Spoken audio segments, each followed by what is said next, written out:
to bring to you the Real Martian. Yes, y'all, I am speaking to the Real Martian today on the channel. I want to introduce y'all to Jeff.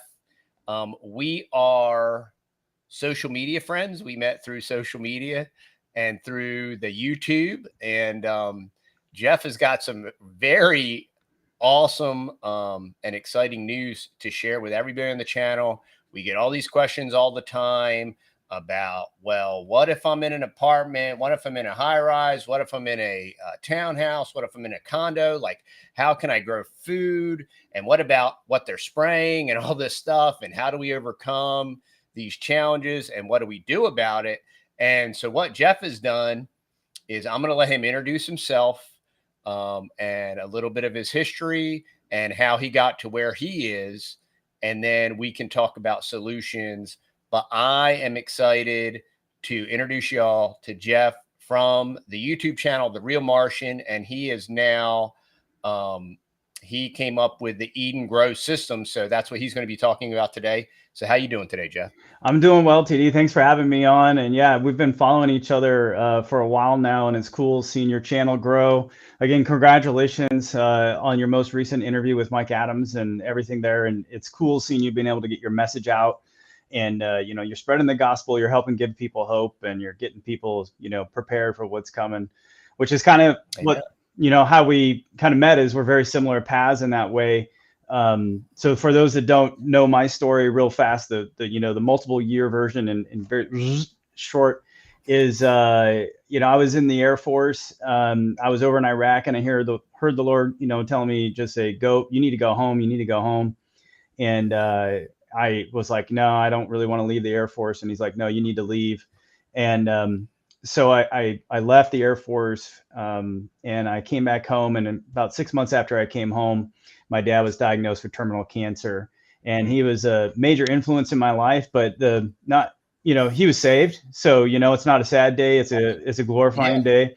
Graduation. Yeah, exactly. Yeah. He's there on the other side waiting, you know, he gets to observe all this stuff. But what he taught me, you know, he's one of the people who, you know, believed in work as hard as you can and enjoy your retirement.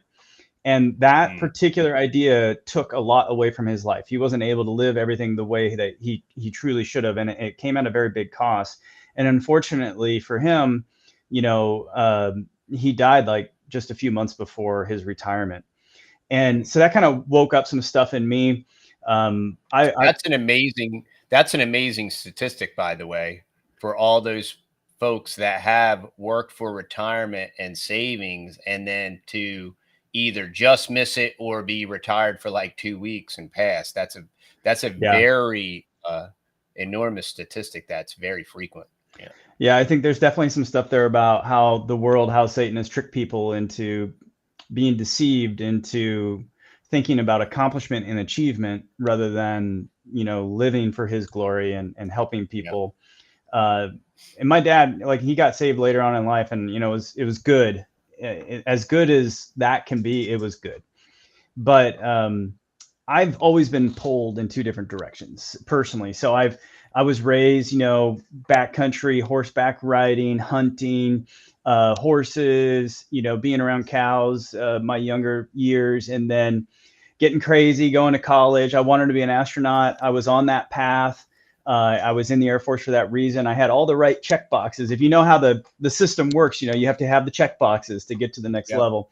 I had done all that, but I have a heart murmur essentially, and that disqualified me for my physical. And it's like, well, you know, there's God shutting the door. And then, you know, then I pivoted to, well, I'll just be in the Air Force, you know, and do great things there and help serve my country.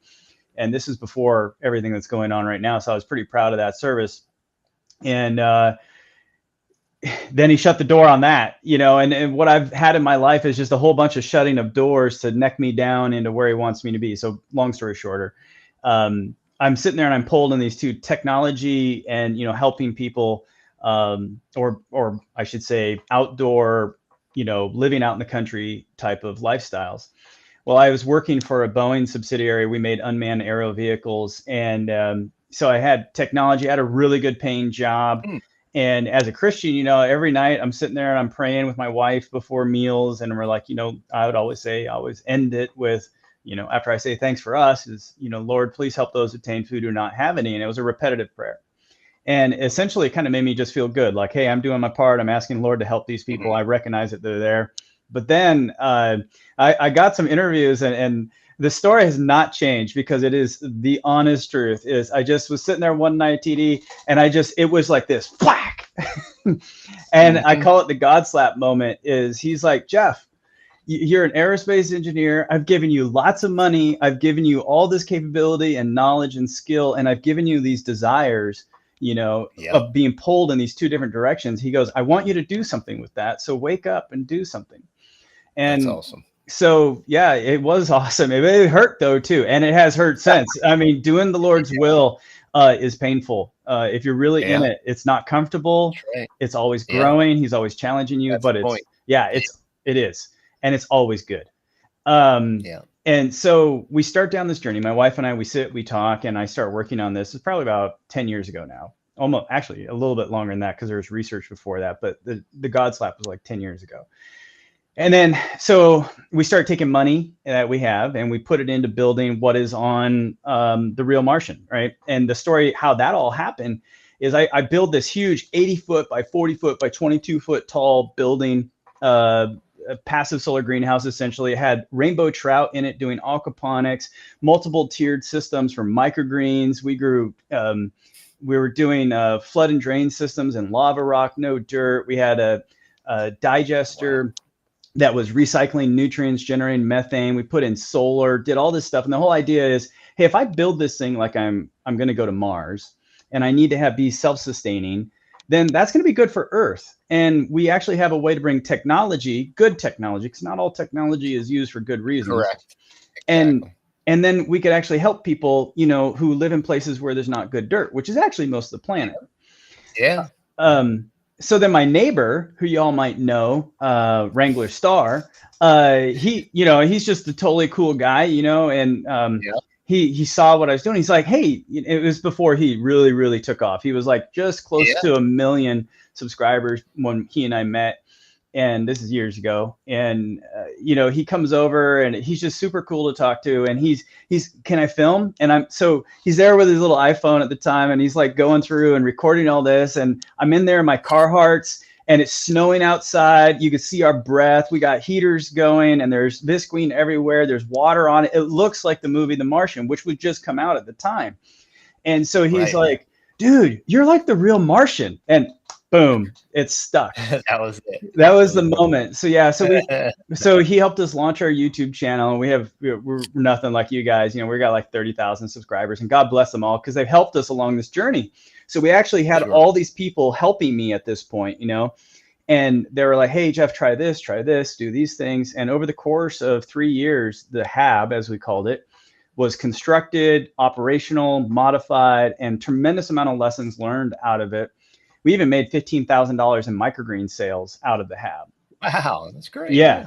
And then, of course, it collapses in the snow. So luckily, we had insurance on it. And, you know, so then we had this other choice. It's like, okay, is God closing a door or is God saying, you learned everything you could from this season. Now I'm setting you on the next step. And we chose to take a leap of faith and say, our mission is to help provide people sustainable food and energy independence in local communities, right? And the families. We believe in that. We believe in Revelation, the literal interpretation and we also believe that the end times have started. And we're like, we know, because God said it, is that there's going to be a lot of people who are hurting for food. So as Christians, we're like, how can we help as many as possible? And Jeff, even if you are a historical premillennialist, most of them believe that we're probably somewhere around the 5th seal or so. So this is still relevant. Yeah. And this is relevant regardless of your eschatology. Even if you're a post-millennialist, you will find all of this information very helpful. Yeah. I mean, you look at what's happening in the world, and you're like, I mean, I could debate 3rd seal, I could debate 4th seal. You know, like if the horses aren't out they're warmed up, you know, somebody, somebody's at the gate ready to just pull that cord if they're not open already. And that could be debated. And I mean, it's debated by people a lot smarter than I am. Sure. But yeah, so we believe in that though. And we're like, okay. And I've seen this like on my channel. I've seen people say, well, if those people from Christians, so shame on you if you're one of these people, if you're watching, because you got to be called out and held accountable, is, well, they're in the city, whatever, they're done. They should have gotten out a long time ago. Yeah, exactly. And those are Christians saying that. And I'm like, first of all, do you remember that in the end, God said the love of many will grow cold? And guess what? Yeah, that is cold love. Yeah. And so when we built our systems now, we took all the lessons learned, and we went through COVID. I left my job, took the leap of faith, did all this stuff. And now through God, he's necked us down. First, we were going to do the HAB, the second version. And that was on our channel. We were documenting all that. And then we were like going to the county and saying, hey, we need to get permits. We got to do it legit, above board, trying to be a company. Permits. Yeah. And they were totally cool. We live in a cool county. And they're like, dude, this is amazing. We're gonna help you get this through. And like, we got to talk to these people, but it's going to be like 6 months, you know, because it's new. And we're living off of savings at the time. And I was like, that ain't going to work. So we pivoted to a mobile version, which is called the Life Pod, where we take all the same stuff, solar, wind, digester, aquaponics, growing stuff vertically, put it into a 54-foot trailer that you can just drop in someplace, pop up the stuff, and you're like growing lots of food. And very cool. Yeah, so we bought the trailer. That was on my channel as well, documenting that. I'm out there, you know, it's snowing. I'm out cutting with a plasma torch in the snow, and we're like putting all this stuff together and taking it apart. And then COVID happens, and it's like all the money that we had is just Jeff, your timing is terrible. It is terrible. You know, I've always joked, TD, is like, God, like, you know, we all have gifts, and I think my gift is to be a punching bag. It's like, how much can you take, man? You're just like there, and which is good and bad, but it's more good than bad. But so then COVID happens, and we're like, well, what do we do now? Like, well, we're into this, like, we're committed, we got to get something out of this. So inside of the Life Pod, inside of the HAB, were these things we call grow towers and grow walls, where we actually mount stuff up on walls, and then we have towers that are just standing, and then there's this app that controlled it all.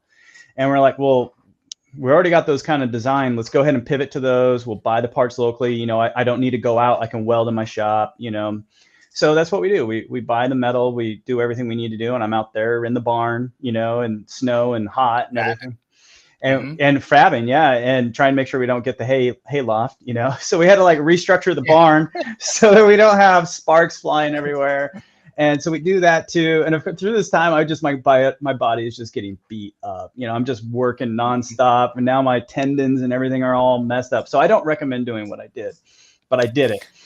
And so we get these towers going, and the grow walls, and all of a sudden the towers, though, they just really start to accelerate. Like, people are interested in it. They're working. There's no dirt. We're using hardly any energy, and we're growing food. And the difference in what we designed is, I wanted a system that wasn't just hydroponics that, you know, grows leafy greens and stuff. I wanted something that grows real food. So since, you know, it's been quite a few years, we're now coming up with, you know, of course, marketing. It's not my favorite thing in the world, but you gotta do it. And the term that we have is, essentially, we've created the Swiss Army knife of indoor growing. It can be used as a tool, not a toy. So if, like, you want a little desktop hydroponic thing, yeah, we're not the place for you. But if you want to grow some real food, grow it consistently, and do it without having to learn how to grow food, because I mean, you know, you guys left the city, you gave it all up, you know, that's your whole story, and it's hard to grow food, even you know, what a lot of people don't know that haven't been following the channel for a long time, and I was talking about this on the Power Hour, is for the first 5 or 6 years, we called our place Death Acres. I mean, we could kill everything, man. Yeah. Don't worry about it. Well, that's what they say in aquaponics too. It's like, you've never really done aquaponics if you haven't killed any fish, you know? And right. And because the learning curve, like, you know, what's really happened, I was on Adapt 2030, I was talking to David there about this, is what happened is, all the knowledge and all the experience that we used to have by being a good mixture of rural and urban, you know, human civilization, has essentially shifted to pure urban, and people have lost, the techniques that were just talked about. It's like you learned as a matter of course. Everybody who grew up on a farm was essentially getting a 4-year education. I mean, university level, like here's all the stuff you need to know about soil health, about animal husbandry, about composting, running a business. They learned that through observation, and we just don't have that now. The studies are that I think it's 80% of the world's population will be living in urban areas by the year 2050, and that's before that study came out. Well, it's actually probably foretelling now, but that study came out before COVID and before smart cities. But now what we're seeing, pack them, stack them, track them. Yeah, exactly. Now, I mean, they're cattle pens. When you live out in the woods like we do, we have a 20-acre ranch. We have horses, we have cows, chickens, dogs, cats, everything. And you see how we treat animals. We treat our animals very, very good. We provide very, very well for them. They have a lot of room to roam, but they're still in a cage. And right. And what I'm seeing right now is it's analogous to what they're doing is they're getting people into pens, right? They're moving people or keeping them in the city. They're making it so expensive that you can't leave the city, because everybody during COVID, the exodus, the California, syndrome is, they got a 1-bedroom studio that they sold in downtown Manhattan Beach for like $1 million, or whatever. Yeah. And then they go buy a, 5-bedroom mansion in Idaho for, double what it's worth because they still bank. And so now these people are stuck, and what are they going to do? They're essentially be turned into little hamster cages. If you think about it, like, hey, we're going to have our Amazon drone, which is totally convenient. Drop your food, hey, you don't need to worry about learning how to cook. In fact, why would you want to when you can have all these different meals? You can have Outback this night, Olive Garden this night, you eat, Greek the next night. And they're essentially making it to where it's just like a hamster cage. They drop your food in for you. Here's your little water spigot. You got your treadmill in the back, your little mouse wheel, and they keep you in that pen. And as long as you're there, so anyway, you're kind of stuck. And what we wanted to do is come up with a way to give people independence again. It's like people are going to start waking up. Not everybody. Bible's very clear on that as well. He'll send them a great delusion, and they're good will be evil, evil be good, and people are just going to drop common sense for the lie. And we're seeing that. So if you're one of the lions who are waking up, congratulations. If you're one of the sheep who are getting ready to wake up and turn into a lion, congratulations, welcome to the party. But what you're going to need is a way to have food security, because we know that in the end, and we're seeing it, you've been talking about it, the bee system is here. It's not, we used to be, we're laying the foundation for the bee system, but the bee system is now here, and it's just going to kick into full gear here. So we know that buying and selling are going to be very, very difficult, and food is going to be how they control people, because that's how they've controlled people forever. So what we've done at Eden is we've developed this indoor grow system. In fact, I should probably pull up a picture if you're cool with that. Yeah, I can do a share screen. So once you get what you want. Okay, let me get that. And here we go. There we are. So this is one of our towers. We've actually created a few different variations of the towers. I'll pull up another picture here so you can see another one. This is our local brewery. They got the food and the beer all going. Local microbrew, really good stuff there. But our towers, what we have here is a modular system, computer controlled, but you don't have to be connected to the internet. The computer's there to make your life better. And we designed it so that you didn't have to be one of the board, right? You didn't have to plug into the collective in order to do your job. Gotcha.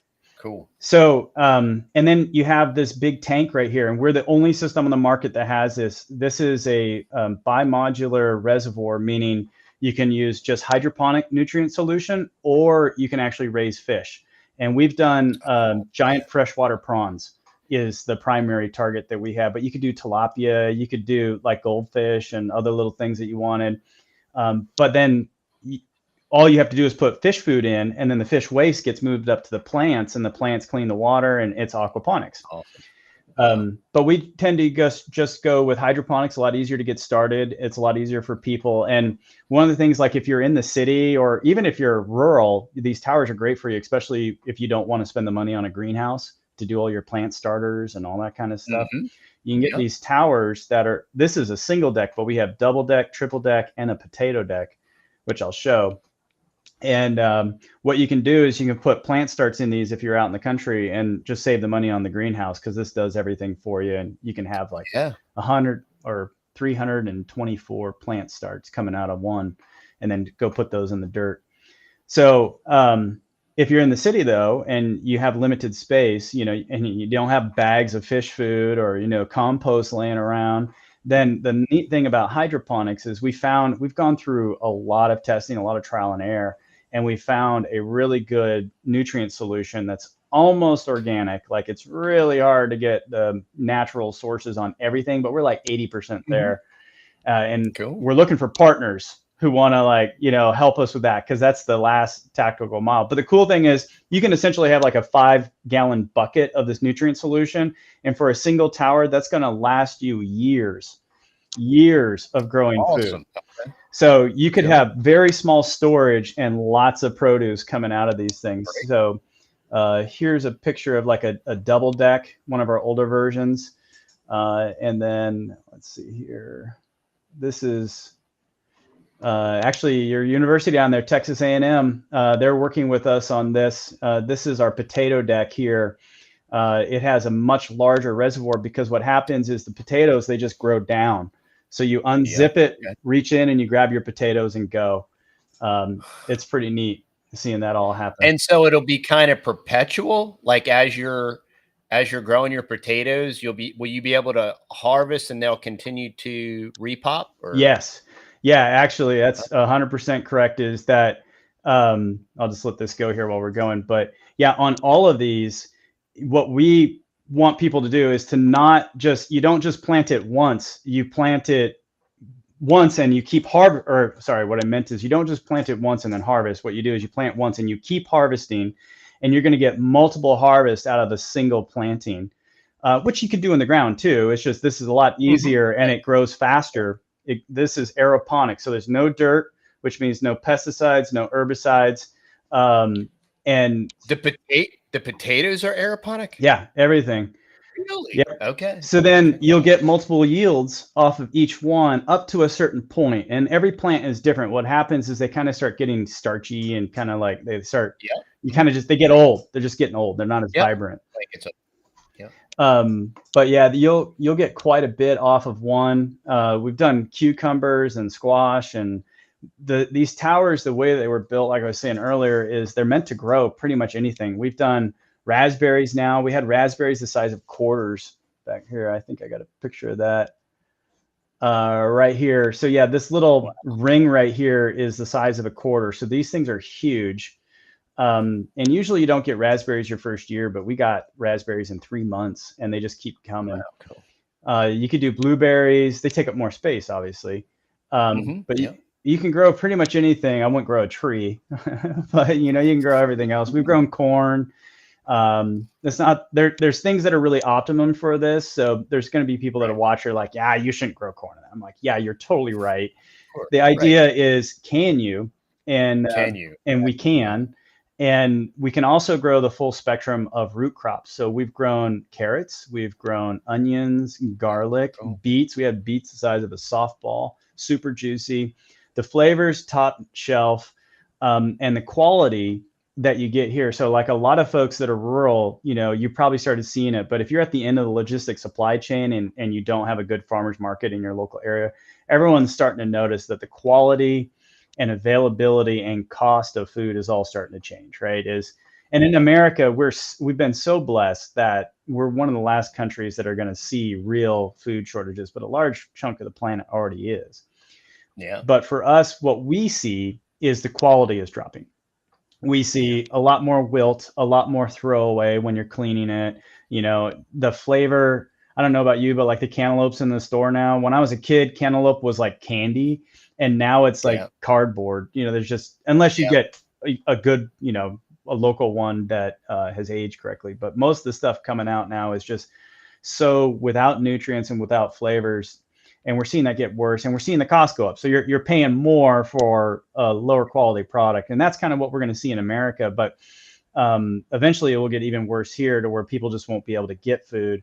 So what we wanted to do, and I'll stop here, I've been rambling, but is give people the ability to essentially build a fishing pole and then teach them how to fish, because everybody else in this market space, TD, they want to control your food. Like, we call it from seed to stomach, right? If you look at Walmart, Whole Foods, Amazon, Olden's Whole Foods, you look at Costco, what they're trying to do is they're setting up large scale grow facilities because they want to take it from seed to your stomach and get paid for every little step along the way and get maximum margin. And for us, that's not what we want. So we built a system that can go where you already are, right? The pump runs like 2 minutes every 45. That's the loudest thing in the system. The lights are on, but this is meant to go in a garage or in your home where you're already heating and cooling. So you're already paying for the energy, and now you're just paying for the lights that allow you to grow all year round and grow really good crops, and grow your own medicine. I get that question. Oh, can you grow cannabis? Yes, you can. It grows really fast. That's a whole nother topic, but like being able to grow your own medicine nowadays, given the pharmacia that's out there, wink, wink, is like a big deal. So anyway, that's kind of where we're at and what we've come to. And now we're here talking about just trying to get people fed. Yeah, it's pretty exciting watching the progress and just the availability. So what we will do is we're going to put the link down in the show notes below, so you can go check out the Eat and Grow systems, and you can see all the pricing and the different options there. And so what this is going to do for all of these, Jeff, I cannot tell you in the last 3 years the thousands, maybe tens of thousands of comments that we get for, urban people and apartment people and condo people and townhouse people and HOA people. I'm in an HOA. I can't do that. And so now, for all of these tens of thousands of comments, here is a real world solution option for you, made in America by an American, bootstrapped it from concept to the concrete end product, continuing to develop it.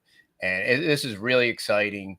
And, there's nothing more than, cover the news, cover the highlights of what's going on so that we're aware and so that we can try, fail, and adjust and bob and weave and do all these things. But real world solutions for real world people with real problems. And, this is the embodiment of what our channel is. And I'm really excited about getting able to put this information out there. So all y'all, at a minimum, go check out the link, see what's growing on over there and what's available. And then you will be informed, and then you can make an informed decision on if this product or one variation of this product is something that'll work for you. Or maybe you'll be like, oh, you know what? That would be great for this or that. Or like, maybe you want to do your starts inside. Maybe you're a tree nut like me and you just want to use it for propagation. I know lots of my super nerdy tree buddies that propagate figs and different things, like real high end stuff. They'll pay big bucks for high end cuttings, like $100 or $200 or $400 a cutting, which is insane to me. Wow. I mean, I wouldn't do that, but there's guys that do that. Well, you could use one of these machines to propagate those cuttings. And if you're going to invest that kind of money, you're going to want a system that'll facilitate that. So there's just so many options and opportunities here. And it's always great meeting like-minded, God-fearing folk that kind of understand, like the sons of Issachar, they had a sense and they had an understanding of the times. And there's nothing more than what this world needs right now. It's just people that understand what's going on and that are offering solutions. I was just like I said, I was on the Power Hour and people were calling in, and it's just always bizarre the comments that, and you know, if you're on social media, 20 to 40% of the comments are bizarre. Yeah. But like you're explaining how you holistically do all this stuff and you rotational graze, and you know, and then they're like, well, yeah, you're trying to raise all these healthy cows, but you know, they're chemtrail and everything. Well, yeah, you know, but here's the thing: we control what we can control, you know, and Yep. we are aware of reality and the data and what is really going on, what's observable, right? And we take all of that into account, and then we control what we control, and we pray. We leave the rest to God. You know, That's it. God is sovereign. Yep. He is in ultimate control, but at the same time, He gives us a mind. He gives us ability, you know, and if we squander that, he gives us information. You know, he'll send others to say, hey, you wake up, look at this. Did you ever think about this? And then, you know, we've all been there. We've all been, you know, I was in the rat race and I was on the wheel, you know, and I was running. I'm going to be a millionaire, you know, and then I'm on the wheel, and I mean, it's spinning. Somebody needs to oil the bearing on this thing, man, because It's getting harder and harder, and I ain't getting anywhere. And I'm like, wait a minute. If I stay on this wheel, even if I make it to the end, I'm still a rat. Yeah. You know, I'm like, that's not a good idea. So I jumped off the No, wheel, breaking free from that, like what you guys have done. And again, your story is awesome. And it's why it's fun to follow you guys and see what's happening and everything you gave up. I mean, from a worldly sense, right? The things that we give up, you know, it's similar to me. Is like, there's not a day that goes by that I don't wonder if I made a mistake, right? Is, you know, the reason why is because of what I've been taught from a worldly perspective. Is I'm supposed to have retirement insurance, health insurance, life insurance, the will, you know, I'm supposed to make sure all these things are taken care of. And there's a lot of good stuff to say why you should have those things. It's not, you know, it's not that it's all, you don't throw the baby out with the bathwater. But they've all been co-opted to some extent, you know. Exactly. You think about pensions, you think about the market, right? You think about retirement, which was a communist Weimar concept that was designed to never be utilized, right? It was completely designed as a tax and wealth transfer to the government, right? That's what the retirement was. Barry Soetoro, he kept bragging that he was going to take all of our IRAs and make it my IRA, and the government was basically going to confiscate it and run it because they're so good at all that stuff. Yeah, they are good at taking. And so you know, it's the longer we live and the more life experience we have and the more history continues to reveal itself, in the sense of, you know, a lot of people have warned for a very long time about these different, they're moving the goalposts, they're blurring the lines, they're doing all these things, right? And now we're watching it, and then you're like, wow, they were right. Yeah. Like, and what does that mean? They were, you know, you got to that. What does that imply? And that here's the jumping in real fast. I was talking to David, you know, about this as well. Is if you look at what's going on right now, it's very what I call is anti-human, right? From a you know, transhuman. Well, definitely that. But because I would say the reason I like anti-human is because I believe it's demonic, right? It's Satan's ultimate objective. 100%. Is to rip down the human and basically give God the middle finger and say, I told you so, you know. So his objective is to make us like animals, you know, which is what's going on, sex, anger, you know, pleasure, you know. And what I've seen is Satan has, one, the churches don't do a good enough job of actually informing the congregation about the enemy. They all like, well, you know, here's Jesus, but let's not talk about over here. It's like, that's a huge mistake, because if you don't know your enemy, you got problems. And the enemy that we face is more intelligent than us. He's not God, but he's going to try to be God, and he is going to be successful at convincing a large portion of the world that he is in fact God, the abomination of desolation, right? He's going to stand in the temple, declare himself to be God, and people are going to fall for it.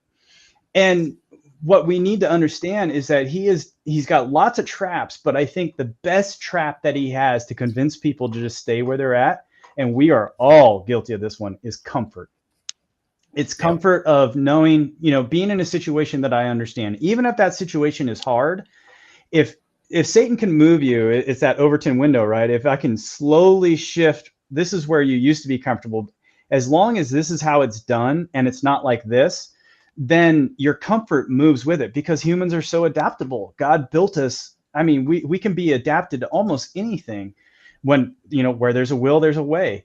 These sayings exist for a reason. And what Satan has done is he's created this cloak of comfort with retirement, with money, with food, with it's the same reason Rome fell. If you look at the history of Rome, you know, it's illusionary. Yeah, they all get to the point where basically like, well, now what? You know, and then it falls apart. The circus. Yeah, that's right. And so we're seeing that happen right now. And I think as people start waking up, is your comfort, while it's nice, is going to be used as a weapon to keep you right where you're at. And if you don't challenge your body, you know, I think this is where the Lord's fast and everything comes in. Is like, okay, you know, I'm not good at this. I'm no angel. I'm no saint. I am screwed up. And that's why I need Jesus Christ, period, end, exclamation point. But when you look at the things that he said, like, you know, don't food for the stomach, stomach for the food. Don't be controlled by either, right? Don't allow the flesh or your desire for fleshly things to keep you in a position of comfort to where you're not open to what's going on around you and starting to make a change in your life. And unfortunately, TD, I think a lot of people, it's like the blankie, you know, it's like, this is my comfort blankie and I'm wrapped in it. And anyway, normalcy bias. Yep. Normalcy bias, cognitive dissonance. You know, it's easier for me to stay in a self-deluded state, even though that reality is being presented to me. And even though you're watching things that you would have never dreamt in 1,000 years would ever happen, and certainly not happen in such a rapid fashion. But to maintain that head in the sand, ostrich normalcy bias, you know, because you know why? The truth is so scary. Yeah. Like, I can't even consider it. So, you know, there are no weeds, or, you know, and it's such a pervasive thing. And it's why sometimes we get ostracized as the weirdos, and you're the tinfoil hatters. You know, the predominance of my family, you know, oh yeah, the tinfoil hatters. Well, you know, when it all goes down, you know, and then guys at work and everything. Well, when it all goes down, we're going to TD's house, you know, and all that stuff. You know, it's like, I'm gonna do the bread and circuses until the wheels fall off, and then, you know, I'll just steal all your stuff or whatever. Yeah. You get all, you know, it really turns into a bad situation real fast. It really does. And it really reveals the individual's psychosis. It really shows that they are temporarily mentally deranged. I mean, even to just, and other than to even vocalize that. But man, this is exciting. And so I'm going to challenge all of y'all to hit the link up down below, check out Jeff's information, see what Jeff is doing. And if this is something that you can take advantage of and that would bless you, share this video, share the link, like, share, and subscribe. We're going to push this out on all platforms. And I really appreciate you, Jeff, taking the time. We will definitely have you back on. It's great meeting like-minded people. We're developing a great network here of even other social media influencers, like guys like the Financial Prepper. And so we really love connecting the dots and putting people together and creating a network, because we will absolutely need a parallel society, a parallel community, a parallel economy. We're going to need parallel systems of growth. And this system is a scalable system for urban people that they can take advantage of. And this is a real concrete solution. And it's works. very exciting. Yep. And thanks for being on. And thanks everybody for watching, and we'll see y'all on the next video. Like, subscribe, ring that bell.